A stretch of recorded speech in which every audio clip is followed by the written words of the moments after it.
చెట్లు నరికిన తర్వాత 3 జింకలు ఎటు పోవాలన్నా, గోపానపల్లి దిక్కు పోవాలన్నా, ఇంకేటన్నా ఉరకాలన్నా, ఎటు దిక్కు పోవాలనో అర్థం కాని జింకలను ఇవాళ రేవంత్ రెడ్డి గారు పంపించిన కుక్కలు చంపేస్తున్నాయి. మరి వాటి మీద ఏమన్నా కేసు అయిందా? సల్మాన్ ఖాన్ అనే నటుడు ఒక జింక మీద వేట చేసిండని ఆయన మీద 30 సంవత్సరాల నుంచి కేసు నడుస్తున్నది. మరి ఇక్కడ 3 జింకలు ఇప్పుడు చనిపోతే దానికి బాధ్యులు ఎవరు?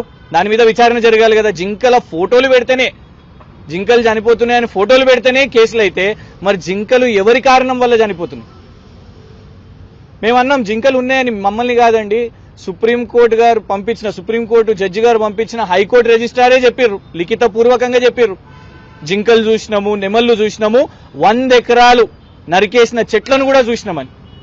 మళ్ళీ ఇంకొక అయ్యో గారు అది ఎందుకు పెట్టిండ్రు అని అంటే, మరి 10,000 కోట్లు ఐసిఐసిఐ బ్యాంక్ దగ్గరికి వెళ్ళి ఆల్రెడీ తీసుకున్నారు కదా, ధరలను కూడా పెంచి తర్వాత తగ్గించి 75 అని చెప్పి మళ్ళా తర్వాత 52, ఇవాళ తేడా చూసుకుంటే 10,000 కోట్లు.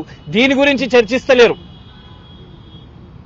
అసలు ఇది పెద్ద ల్యాండ్ స్కాము, దాని చర్చ జరగొద్దు. ఇందులో 10,000 కోట్లు ఎందుకు తగ్గినాయి?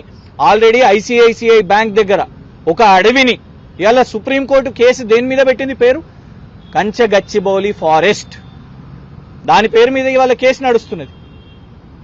కానీ దాని గురించి మాట్లాడకుండా ఆర్టిఫిషియల్ ఇంటెలిజెన్స్ అనే అనుముల ఇంటెలిజెన్స్ చెప్పింది ఏంటంటే ఆర్టిఫిషియల్ ఇంటెలిజెన్స్ మీద చేయాలని. ఇవాళ అల్టిమేట్